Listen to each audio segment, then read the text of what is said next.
From KMTV 3 News Now and the Omaha World-Herald, Nebraska's 2nd Congressional District Debate. Made possible by the financial support of AARP Nebraska. Welcome to tonight's debate in the race for Nebraska's 2nd Congressional seat. I'm John Kipper, alongside Aaron Sandiford from the Omaha World-Herald. We will be your moderators for this hour-long debate between Republican Congressman Don Bacon and Democrat Kara Eastman. We'd like to thank our sponsor for this debate, AARP Nebraska. We will give equal time to each candidate, and we're asking you both to keep your answers to about 60 seconds, and when we ask you to move on, please do so. In addition, we reserve the right to follow up. We also want to give the candidates a chance to respond if you are directly criticized by your opponent. So without further ado, let's get started. And we're going to start with Congressman Bacon. What has the Trump administration done right in its response to the coronavirus pandemic? And what's it done wrong? And what's needed moving forward? Well, thank you to KMTV and Omaha World-Herald. I want to thank everybody out there listening tonight for caring for our country. The president, a month before the WHO declared a pandemic, limited travel to China. So he was actually ahead of the WHO in trying to maneuver that, and also then limited travel to Europe. He's also allowed the governors and the local mayors to take lead for doing pandemic response as appropriate for their states and for their cities. And I think that's the right way to go. We have passed 4 supplemental bills, which he has supported, that has saved our hospitals. It's saved 51 million jobs. 88% of the small business community took these loans that kept them employed. And this is something that the president, working with Democrats, did do bipartisan support. The thing that we need to work on more is getting testing results back faster. I think that's the area that should have been improved, and we need to improve today. Thank you, Congressman. Ms. Eastman, same question. Well, frankly, it's hard to say things that have been done right because he dismantled the pandemic response unit from the beginning. He downplayed the virus. He knew that this was coming and didn't prepare the United States with the proper PPE. And now we have over 200,000 Americans that have died, over 50,000 Nebraskans that have COVID. And he has not issued a mask mandate. He's actually made fun of masks, as has Congressman Bacon. And frankly, I just think that there's so many ways that we could have done this differently. We have the expertise right here in our community at Nebraska Medicine who could be guiding us, and we should be listening to those experts. We have the science here. And the idea that anybody would not have followed proper protocols or warned the public the way that they should have or prepared Americans is just unbelievable. Thank you, Ms. Eastman. Ms. Eastman, what help can Congress provide? Oh, sure. Congressman, you can have a quick response. 30 seconds. Yeah, because she did a level of response. It was my bill that got masks mass produced. And this is something I put in November, and it got passed.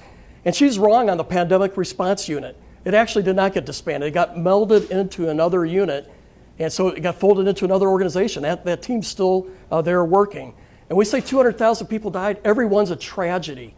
But the CDC anticipated between 200,000 to 1.7 million would lose their life. Every life's a tragedy, but it was actually on the lower end of what CDC anticipated back in March of this year. Thank you, Congressman. Ms. Eastman, what help can Congress provide, or should Congress provide, that would give the Americans and American businesses that are hurting the chance to survive and recover from pandemic-related losses? Thank you. This is an issue that is near and dear to my heart. I have a number of friends in the district who own small businesses or who own mom and pop shops, right? This is the fabric of our community. And we need Congress to get their act together, to work together to save these businesses. There are so many of them that are about to go under or have already gone under. Drive through Dundee and you see it.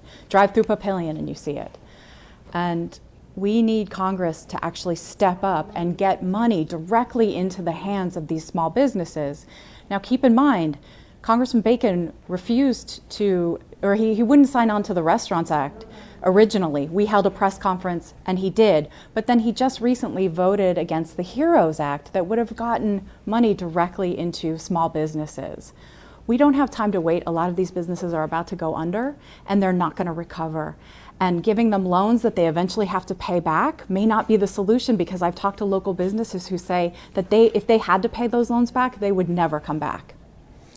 And Congressman Bacon, same question. What help can Congress provide that's needed by Americans and American businesses right now moving forward to recover from the pandemic?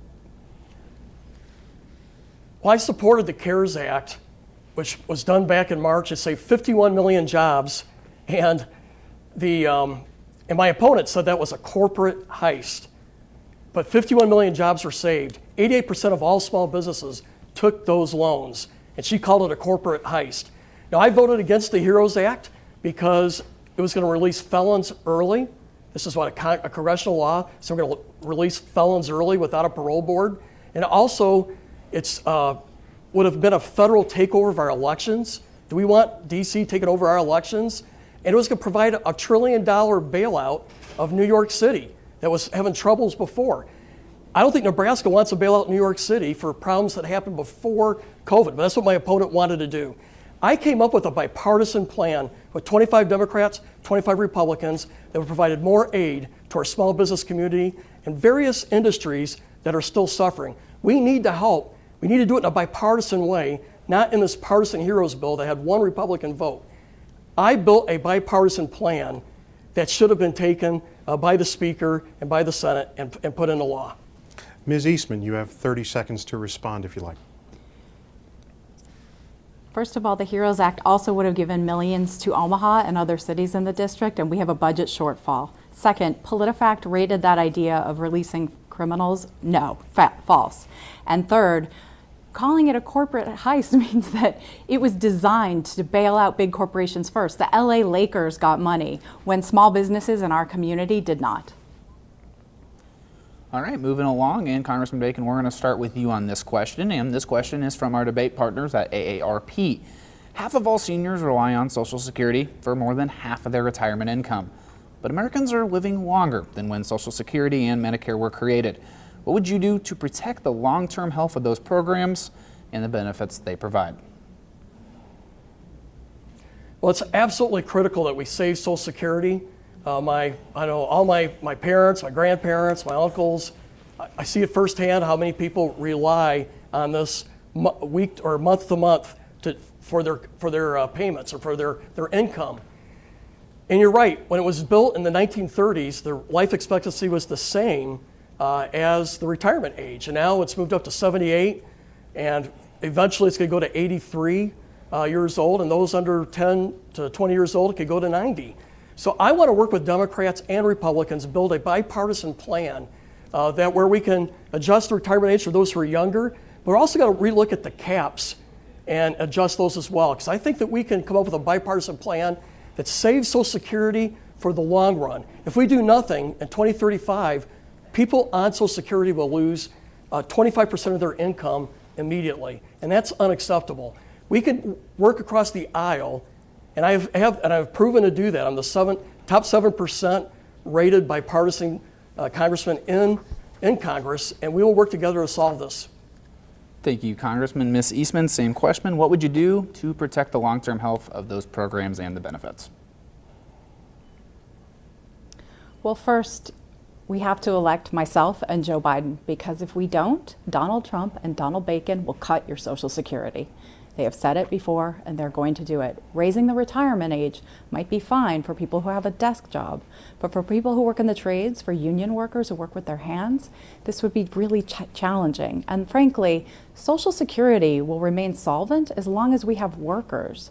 We need to eliminate the payroll tax cap so that millionaires or people who earn over $250,000 a year are paying the same amount as a percentage as regular working people. There are solutions out there at our disposal. I'm proud to be endorsed by Social Security Works because they know, people in this district know, that I'm going to be better for them on this issue. This is a way for people like Don Bacon and Donald Trump to play with your earned benefits. That's money that you earned.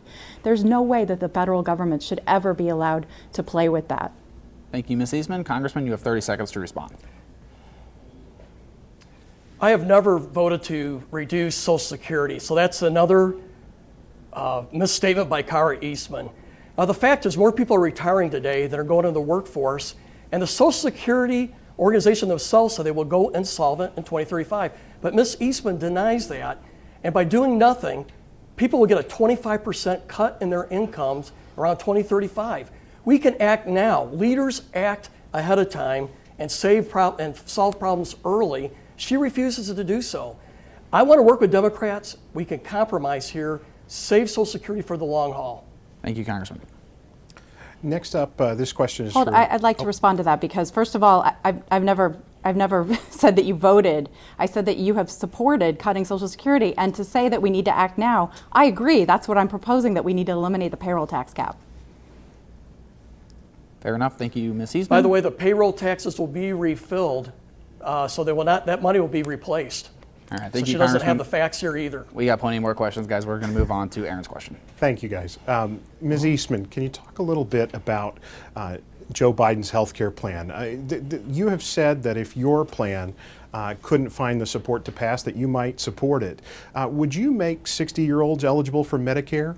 And if so, how would taxpayers pay for such an expansion without risking the benefits of other programs like it? So Joe Biden and I completely agree that we need to expand health care, frankly, unlike my opponent who just voted against expanding it. This is the number one issue that we hear from people in the district, is that they're afraid that they're going to have their health care cut, that they're afraid of how much their prescriptions have gone up during this pandemic. We need to address prescription costs now. I talked to one man the other day who has Medicare who said that his prescriptions went up 57% during the pandemic. Where in the free market does that ever happen? This is something where we can come together. And frankly, when you think about the Democrats on this issue, if we look at the presidential debates, for example, in the primary, the Democrats are this far apart on health care. Joe Biden and I have a little bit of a difference of agreement when it comes to health care. But we are pledging to work together to fix a broken system that is way too expensive. I mean, we are spending far more on our GDP on healthcare than we need to be, and yet our outcomes are so poor. So I'm pledging to people that I will go to Congress to fix our broken healthcare system, where my opponent voted to take away healthcare 5 times, voted against the Affordable Care Act 5 times. But I understand, but on the very specific question, do you support lowering the Medicare eligibility age to 60 like Joe Biden does?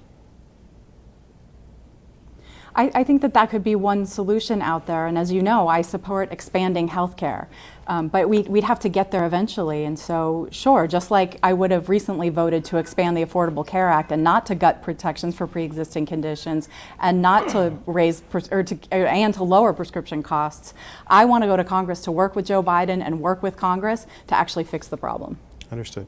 Congressman Bacon, you've discussed the need to consider eligibility changes for these programs. You did so even tonight. But you've tried to narrow it down to people who are under 40 or as young as 30. How would those kinds of savings decades from now help programs that Republicans have argued are close to running out of money? Well, that's why I think we have to work, also look at the caps as well. So we have to also, it's going to have to be 2 or 3 different factors that we put together. I think we have to admit that the demographics are changing our country. More people are retiring than going in the workforce, so we have to make some adjustments. But I support as well the looking at raising the caps on the income levels to have an immediate impact. But let's go back. Joe Biden said he would veto Bernie Sanders' plan, and that is Kara Eastman's plan, is Bernie Sanders' plan. And it would raise spending in our country by 70%, federal spending. It would kick 180 million people off their employer-provided health care. If you have private insurance, you will lose it. If you like your health care plan, she will take it away. That is her plan. And even Chris Janicek, the Senate candidate on the Democrat side, said her plan would result in over 30 hospitals closing in western Nebraska. That is Kara Eastman's plan. It's unacceptable. Joe Biden said he would veto that plan because it's so bad. Ms. Eastman, 30 seconds to respond. We made it 14 minutes through the debate without him saying Bernie Sanders. Amazing. So first of all, the bill that I support is H.R. 1384. It's not Bernie Sanders' bill, it's a House bill. Second of all, he voted to take away health care 5 times. 5 times. Not just yes, but hell yes. And rural hospitals throughout Nebraska have already been closing, and this is under you and the Trump's administration. I'd like to respond to that too. I never voted against taking people's health care away. I voted to reduce premiums by 20%. And in that bill, 3 different times, pre-existing conditions were protected. So to our constituents, my goal is to give you affordable, accessible health care and to protect your pre-existing conditions, period. Kara Eastman is not telling you the truth. All right, we are going to move That topics. is absolutely false. You ran on repealing the Affordable Care Act. You voted not yes, but hell yes to repeal the Affordable Care Act. That is a flat out lie, and we cannot allow you to do that in Nebraska or really in America, sir. No, I replaced it with an AHCA plan that's a CBO segment, reduced premiums by 20%, and it protected pre-existing conditions.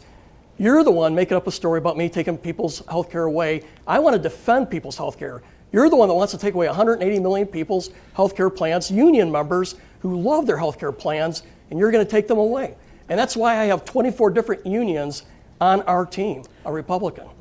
Okay, now we're going to move on a little bit to the next question. And I promise we're actually going to get to healthcare a little bit in the debate later as well. But in Omaha, we had a white bar owner shoot and kill a black protester. That bar owner later took his own life. Both of you made comments on the case. So what is your opinion of this entire situation now? And that's going to go to you, Ms. Eastman, first. So this incident was a devastating, horrific tragedy that occurred in our community and in my neighborhood, actually. And there were no winners. There were tragedies for both of the victims and both of the people involved. But what we know is that we have to look at ways that we can move forward to heal as a community and make sure that we all live in a safe and healthy neighborhood. That's what I've been doing my entire career here in Omaha, is building a safe and healthy community for our kids. We have to address where there is systemic racism in this country, and we have to promote justice and make sure that we have equal opportunity for everybody. We know that there are problems and we know how to fix them. We just need the political will to be able to bring people together and move forward together as a nation. Thank you, Ms. Eastman. Over to you, Congressman. Same question. It was a tragic event. For 2 or 3 days, we had violence. We had stores being broken into. Many of the shop owners, they may have had insurance, but they didn't have insurance to cover against riots. And we lost a life and then later a second life out of that. But Ms. Eastman didn't wait to hear the facts. She called it a cold-blooded murder, and it was offensive. It was throwing gas on the fire, and leaders do not do that.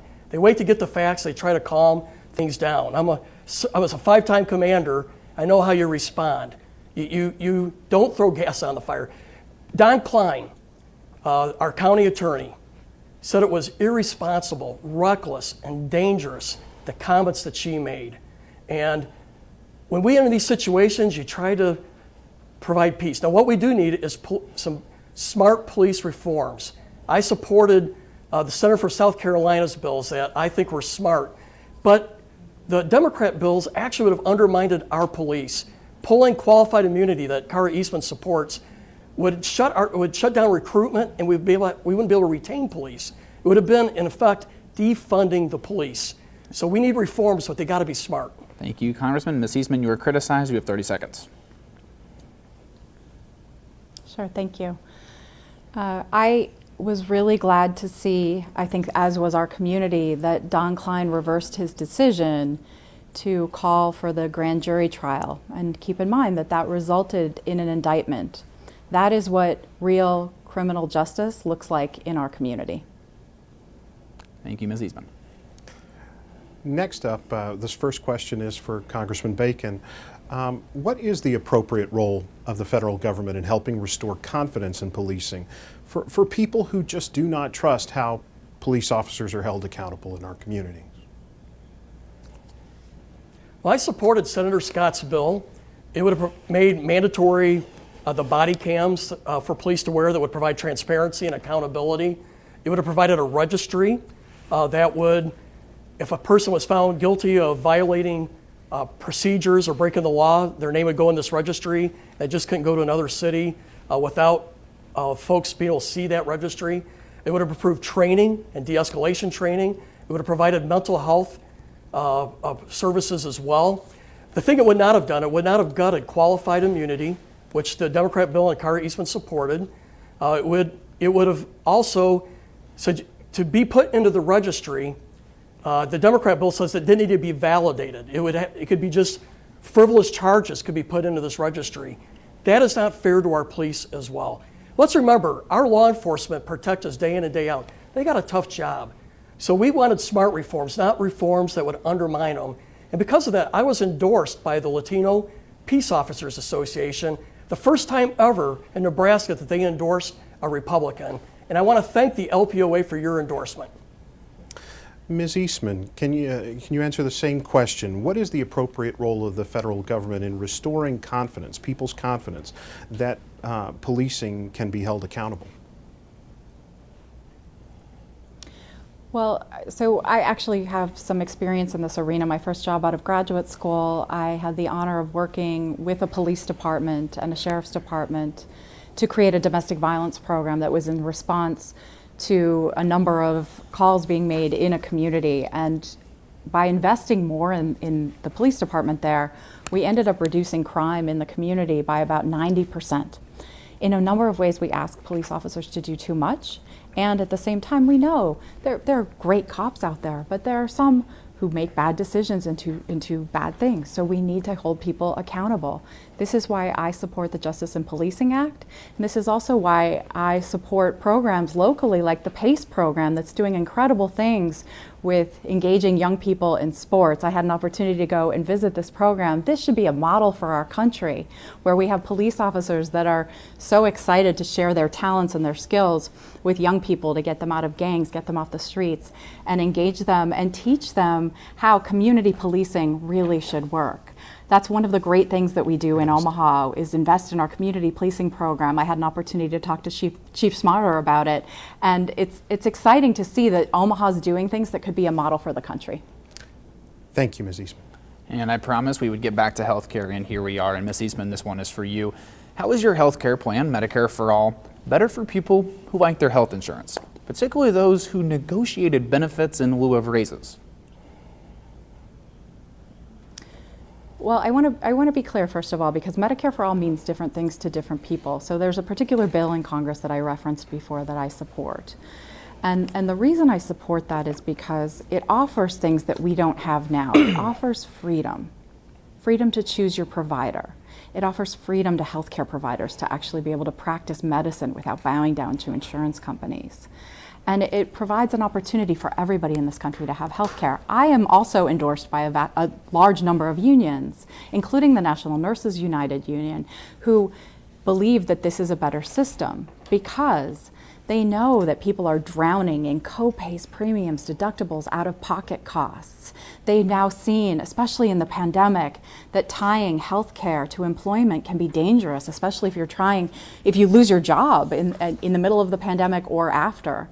And we need a system that actually creates equity, where everyone has access to health care. Keep in mind, the voters in Nebraska voted to expand Medicaid in 2018, and my opponent was against it then and is still against it now, and has gave us basically a bunch of baloney tonight about how he doesn't want to take away health care when he has voted to do that. Thank you, Ms. Eastman. Congressman Bacon, you have made a lot of statements about the Affordable Care Act in the past, so I want to ask you, in general, are Americans who need health insurance better off today with or without the Affordable Care Act, and why do you think so? some are better. Some of our citizens that are at the lower income levels are better off, but some of them ones that are earning over $50,000 and $60,000 are worse off. For them, if they're on the market, their insurance doubled or tripled. We have many people today that in their 40s and 50s, they're paying $20,000 premiums with a $10,000 deductible, where at one time they were paying about $5,000. So those folks were hurt, and those at the lower incomes were helped. So that's the conundrum here. Some were helped, some were hurt. Now, 4 years ago, Americans wanted a big change. They were not happy with ACA. Today, they want smaller changes. So my commitment to the constituents is to improve the system we have, fix those things that aren't working well, but work within the system. Medicare for All throws the system under the bus. Our union members will lose their great health care. In fact, 180 million people today with employer-provided health care, it's gone. And a lot of folks love their health care, but Kara Eastman will not give them the chance or the choice or the opportunity to keep it. Thank you, Congressman Bacon. Ms. Eastman, you have 30 seconds. Well, that's just frankly not true, right? Because calling something healthcare for all means everybody has healthcare. And people do not love their health insurance. They love their provider. The only thing that people would lose by expanding healthcare is the fight with their insurance company. Thank you, Ms. Eastman. All right, our next question is also on health care, and I'm trying to get pretty specific here. How specifically would your plan, Congressman Bacon, protect people with pre-existing conditions? Can you get specific with us about how it would protect people with pre-existing conditions? Absolutely, it's been well reported in the Omaha World-Herald. We've had many discussions on this. First of all, there's only 2 choices today for those on the market. So we want to provide more opportunities for, if you're on the market, you get 5 or 6 choices. We want associational pools for farmers, our real estate agents, small business owners, you name it, you can band together, and we find that actually reduces costs. But today under ACA, you're not allowed to do that. I want to bring in more co-op opportunities. Maybe go across state lines and buy insurance in Iowa if you find a better plan.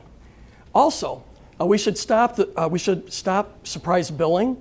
There's 2 different bills in Congress. We need to merge some good attributes of both.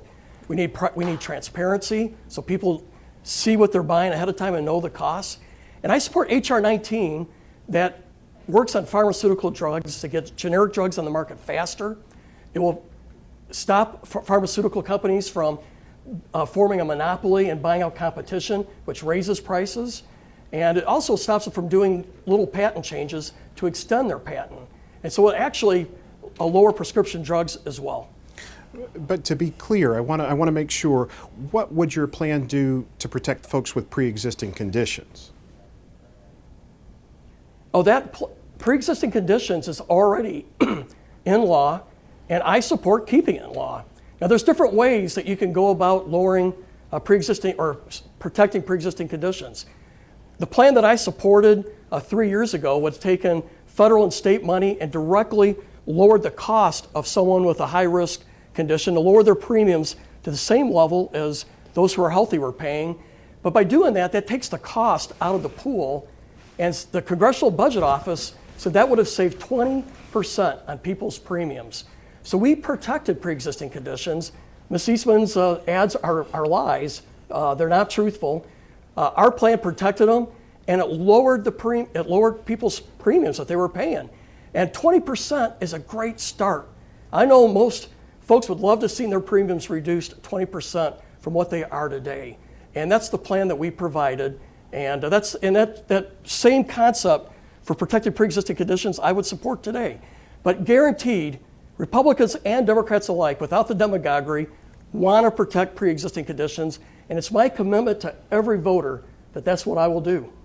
Thank you, Congressman Bacon. Ms. Eastman, can you answer the specific question, how would your health care plan protect people with pre-existing conditions?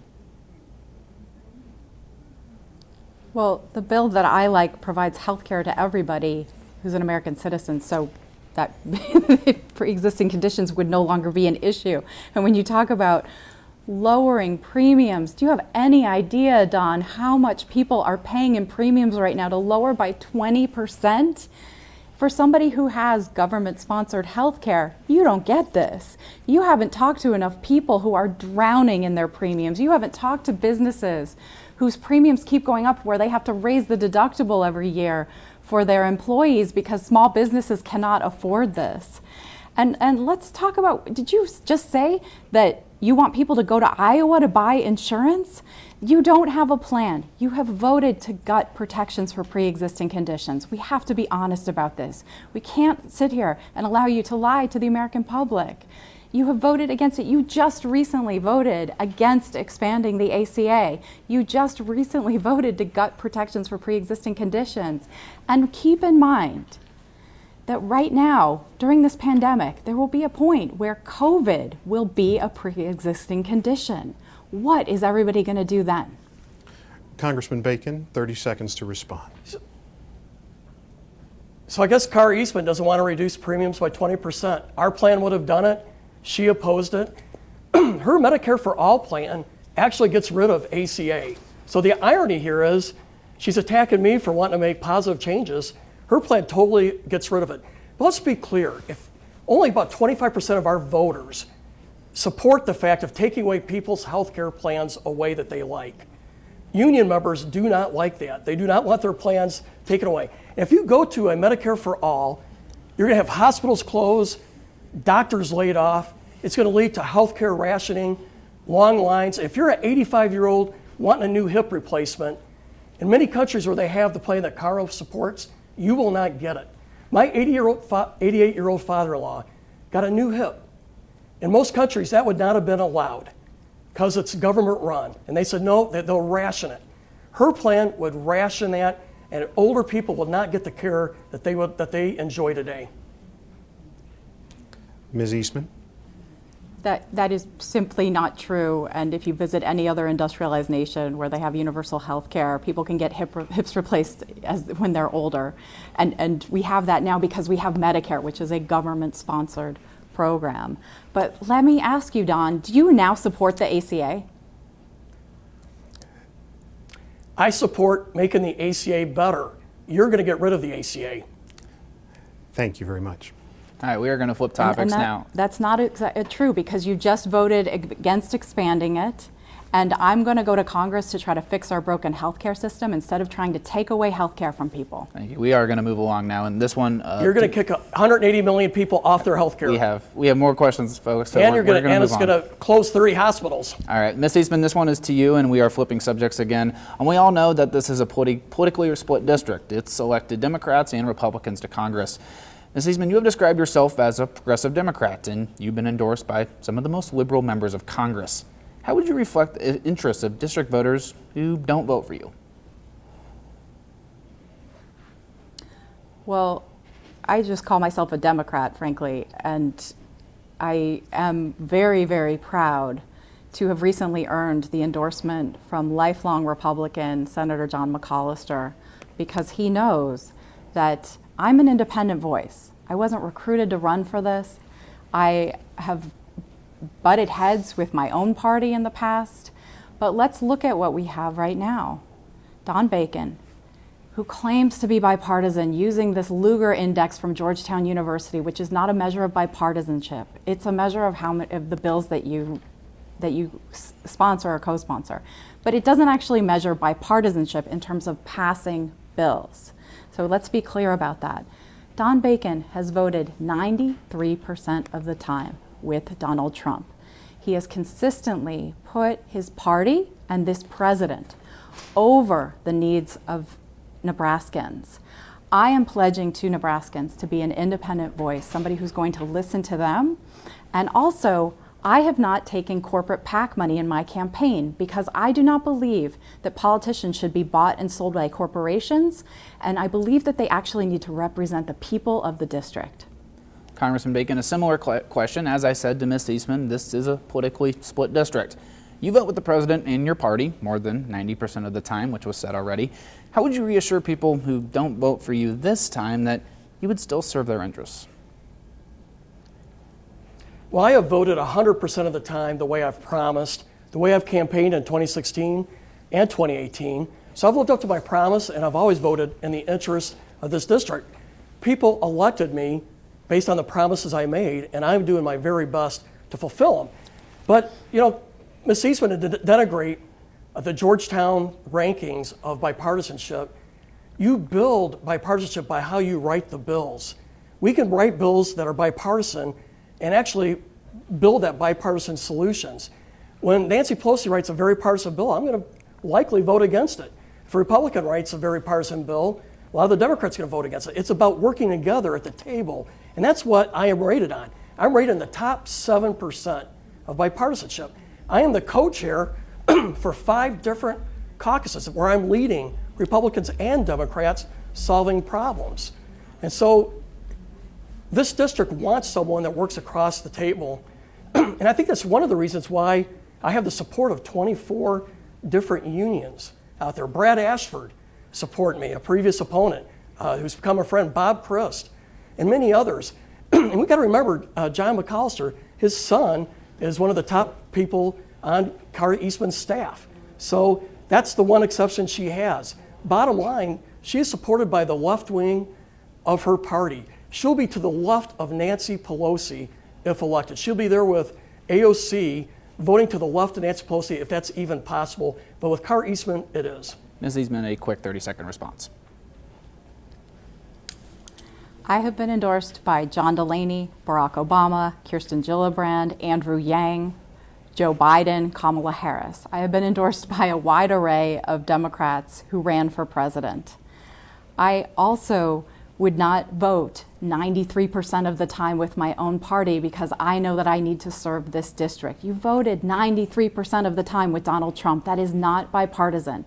And when you say that you voted 100% of the way you promised to repeal the Affordable Care Act, and that's how you voted. Congressman Bacon, quick response. I did that 3 years ago, but not now. We have different marching orders, and I am here to fix the system and make it better because that's what the voters want, and that's what I promise. I campaigned a certain way, and I am fulfilling my promises 100% of the time because I was elected to do so.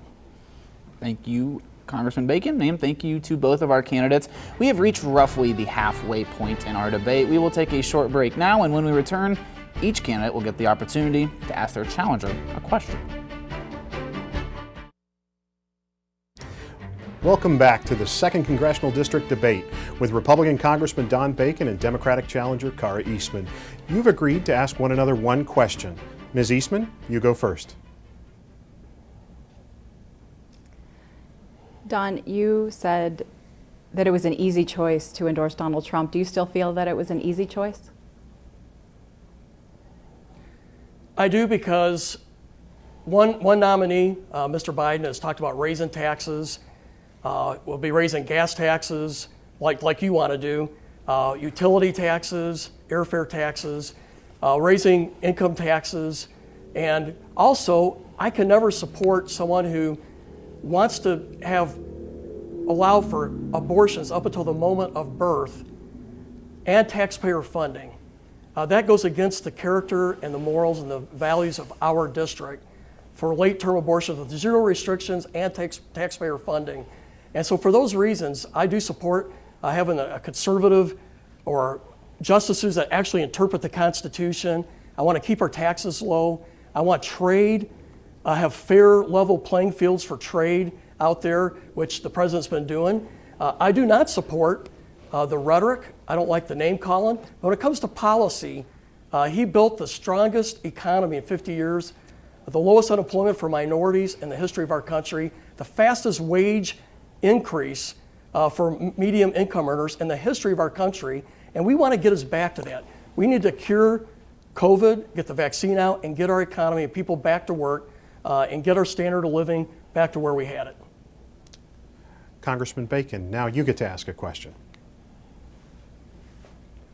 So there's a lot of talk about packing the Supreme Court.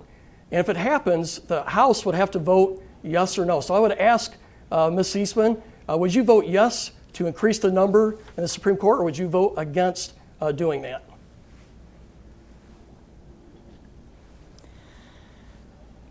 I think that, like all Americans, we're worried right now about the Supreme Court. It has become very evident to the American public that It is a partisan body, and that is a fundamental threat to our republic. It's a threat to the belief in the justice system that's so intrinsic when it comes to being an American.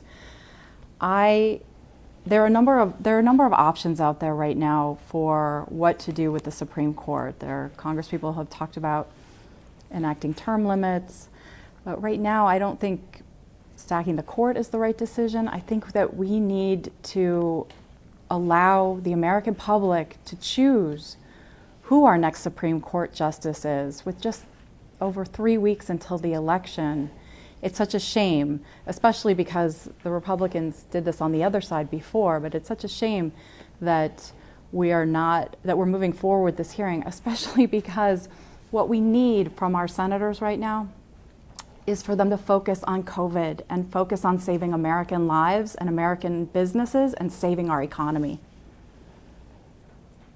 Thank you. And we are going to try to limit rebuttals to the best of our ability unless it's absolutely necessary. With that being said, we're going to move topics to TV ads, which we are all seeing quite a bit right now. And we are going to start with Ms. Eastman. What's the advertisement by your opponent or outside groups aligned with them that bothered you the most, and why? What did you want to say in response? I am so sorry. The audio cut out for a second. Can you repeat the question? Yeah, what TV ad have you seen that was put out by your opponent or an outside group that bothered you the most, and why? Well, most of them are it's just disinformation. I mean, and exaggerations, right? Trying to paint me as the character of somebody that I'm just frankly not. And luckily, Nebraskans have had the opportunity to get to know me over the past 4 years, and even before that with my work in the community, so they know that's not me.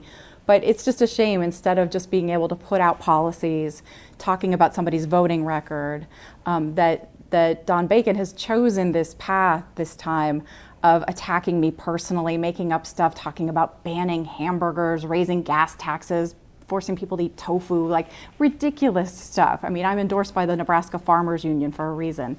I'm endorsed by a number of unions like the Nebraska Teachers Association for a reason. I mean, I have great plans that would actually move the district forward. So it's a shame that he's engaged in such a negative campaign this time. It's a little bit different than last time, but it must be because he, as he said today in his own email, he's the most vulnerable Republican in the House of Representatives right now.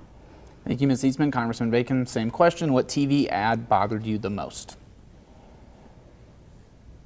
Well, let me address her concerns up front. She's being painted, rightfully so, as so far left of center because she said she loves Bernie. She matches his ideology almost identically, and she supports the Green New Deal that will raise taxes on gas, airfares, you name it.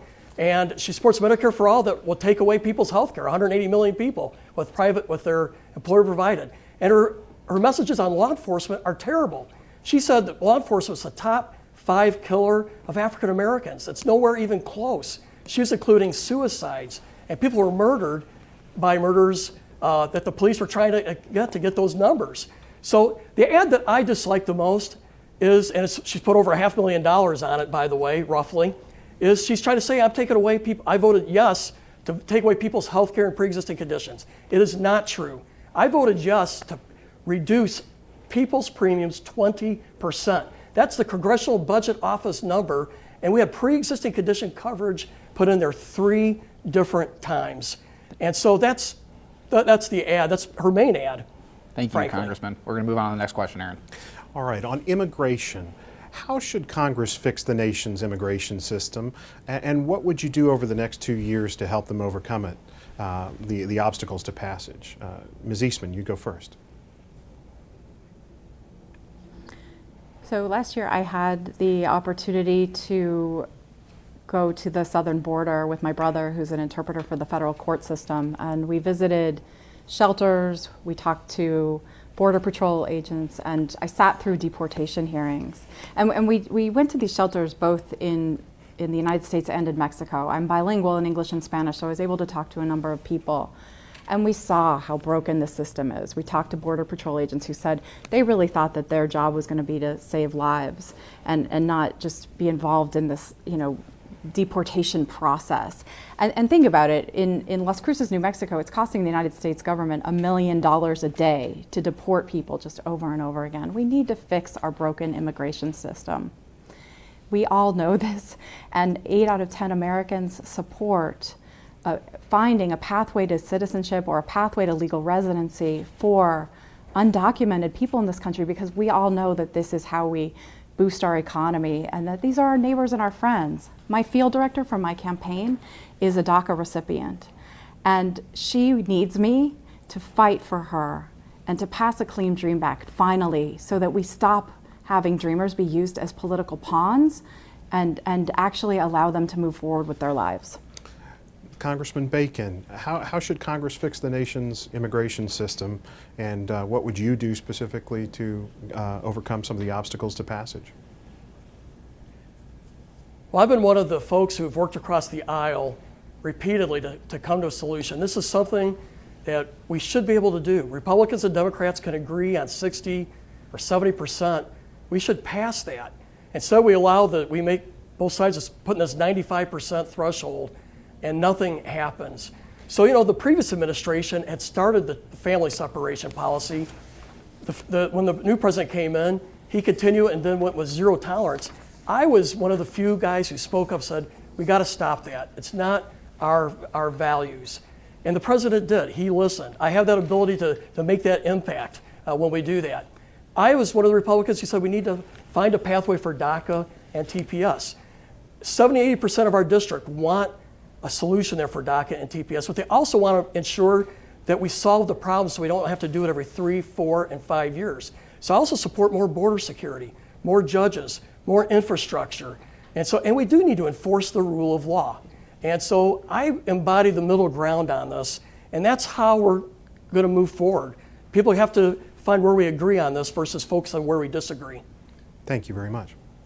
All right, moving on, Congressman Bacon, we're going to start with you on the next subject. 2 of Nebraska's most significant military facilities, Offutt Air Force Base and Camp Ashland, suffered damage during the 2019 floods that required roughly $1 billion in repairs. Just 2 possible impacts of a changing climate. What is your plan to address climate change? Well, I was rated one of the top 2 Republicans for renewable energy, particularly wind energy. And so I was the leader, and when we're talking tax reform, to ensure that we still incentivized wind energy, geothermal, solar power, and we were able to get that back in. Today, Omaha has roughly 40% renewable energy, and it's been part of the reason why we are now energy independent in our country. I also support carbon capture. And so we want to capture the carbon as it comes out, and there's technologies today that are very promising, and that will allow us to maintain our heat in the winter and our air conditioning in the summer. Also, I've been a leader on advancing battery research. But in the end, I support an all of the above approach. America today is the largest energy producer in the world. We're actually exporting energy for the first time since 1949, creating thousands and thousands of jobs, and we've reduced emissions more than the next 12 countries combined. Now, my opponent committed to ending fracking in a survey. That is a recipe to cut off our natural gas, and we'll be importing Venezuela oil in no time. Thank you, Congressman. Ms. Eastman, the same question. What is your plan to address climate change? My opponent has a lifetime score from the League of Conservation Voters of 14%, and I've been endorsed by the Sierra Club as well because they know that I am going to be better on this issue than he is. I actually have worked locally on this issue at Omaha Healthy Kids Alliance, where we created green, safe, and healthy housing, working with the Department of Energy in the city of Omaha to do that. And what we saw was by investing locally in energy efficient housing, we reduced utility bills, we increased the tax base for those communities, and we created safer, healthier housing for kids. So I believe that we need to invest in a robust green infrastructure in this country. We need a green workforce that would produce great paying, unionized jobs. And if we look at the way that Don Bacon has structured this, again, he's not been rated very high by environmental groups around the country. And a lot of the things that he talks about were things that are already being done. We need bold solutions. And it's very easy, right? Every Republican in the country right now is running against the idea of the Green New Deal. There are some aspects of the Green New Deal that would actually save our economy right now. And we need to really start looking at this because we don't have time for politicians to come around on the science, to stop being climate change deniers. Thank you, Ms. We Eastman. need to understand, we have the ability to understand this and to move forward because we don't have time to wait. All right, we are going to go on to the next question, Aaron. All right. I would like to be able to respond to some of those attacks. Congressman, we do have a few questions we want to get in. We'll give you a quick 15 seconds to respond, then we do have to get moving. Okay, she supports the Green New Deal. The minimum estimate is $5 trillion a year. Our current budget is $4.5 trillion. And the League of Conservation Voters scored congressional funding of elections using taxpayer money. It scored against the USMCA trade deal that's important for our state. It scored against the Farm Bill. And that's where Kara Eastman's at. She's a radical on these issues. Thank you, Congressman. All right, Ms. Eastman. Radical would be not addressing these issues. Look at how much money we're spending right now on the back end of this. We need to invest in prevention. I mean, half the country's on fire, half the country's underwater. We don't have time to wait for politicians like you to come around on this. Thank you both. Ms. Eastman, the I've been President has rated raised the top questions. 2 Republicans in the House. Thank you both.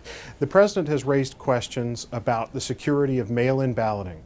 Election officials with experience in the arena say the systems that are in place work.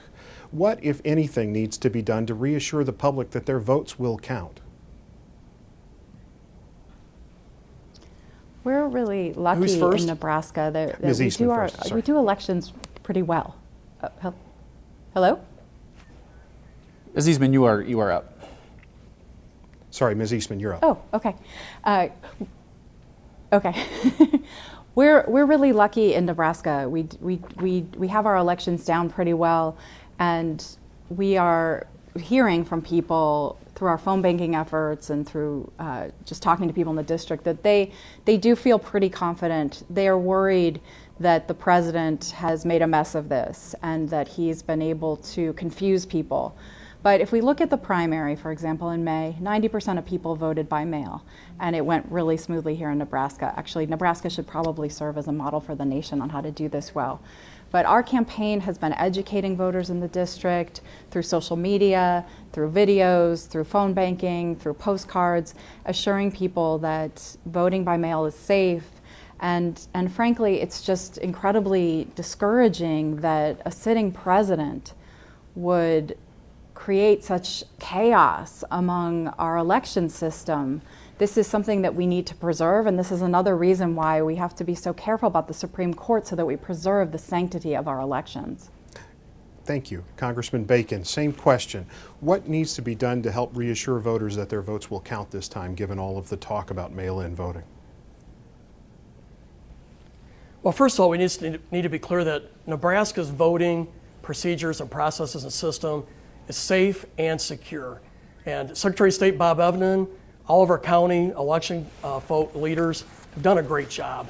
You know, our team, or the process is, folks have to request a ballot for it to be mailed to them. Then they double check the signatures, and there's a suspense when the ballots have to be returned by. That produces safety in the system. So we can commend, Nebraska is doing it right. By the way, Nancy Pelosi in multiple bills wants to take over our election processes. And in those bills, Kara Eastman has supported it. Even in the HEROES Act, it would be a takeover of our voting here in Nebraska. And yet she defends that, and she wants to have that taken over. I think it's wrong. Now, there are some states that we should have concerns. To do a mass mailing of ballots without request, you don't know if they're in that residence, where they're at. That does make it more prone for abuse. And you have to have a suspense date. We saw in the primaries in New York where ballots were coming in 4 weeks after the fact, and that's not acceptable. And we are now to the point where we are at closing statements. Both candidates will have 1 minute each. We will start with Congressman Bacon. Well, thank you so much for a great evening. I have delivered bipartisan results for our district and our state. I have passed 11 bills, from Gold Star protections to post-traumatic stress to getting masks mass produced so we could have more safety during the pandemic. I've been rated in the top 7% of my partisanship. And I'm a finalist for constituent services out of the Senate and the House, because I love serving you. But here's some positive effects for home. I've been able to come up with the money to restore Offutt Air Force Base. I've been able to get money for low and mixed income housing, which is in North Omaha. I've been able to get money to improve our highways for Omaha and Sarpy County, Douglas and Sarpy County both. And I've been able to greatly expand the research dollars for University of Nebraska, so they've become one of the premier research facilities now for DOD. And I'm very proud of those efforts. So close, I ask for your vote. I've spent 30 some odd years 30 years in the Air Force to defend your freedoms, your family, our country. And now I'm trying to continue to do that here in Congress. So I ask for your vote for re-election. Thank you, Thank Congressman. you. It is now to Ms. Eastman for your closing statement. Thank you. It's been an honor to be here tonight. I have spent my entire career serving communities. And in Omaha, I spent over 12 years building an organization to make sure that children in our community are safe and healthy. That's what I do, that's who I am. But let's look at Don Bacon. Now, sometimes his rhetoric doesn't match the president's. Sometimes he's not as crude as the president, although sometimes tonight we've heard some pretty denigrating things, like even trying to denigrate Senator John McAllister is unbelievable. But look at his agenda. He and Donald Trump have identical agendas. They both support repealing the ACA, taking health care away from Americans without a plan. They both support the tax cut for millionaires and billionaires. I'm the actual fiscal conservative in this race because he has supported jacking up our deficit. He supported getting us out of the Paris Climate Accord. That does not make you great with environmentalists. And he supported this president who downplayed the pandemic. I am here today asking for your vote and pledging to be an independent voice, somebody who will not align with my party the way that Don Bacon has 93% of the time. And I would be honored to serve you as your next Congresswoman. Thank you. Thank you. We are out of time. That concludes our debate. We'd like to thank both candidates. Have a wonderful rest of your night.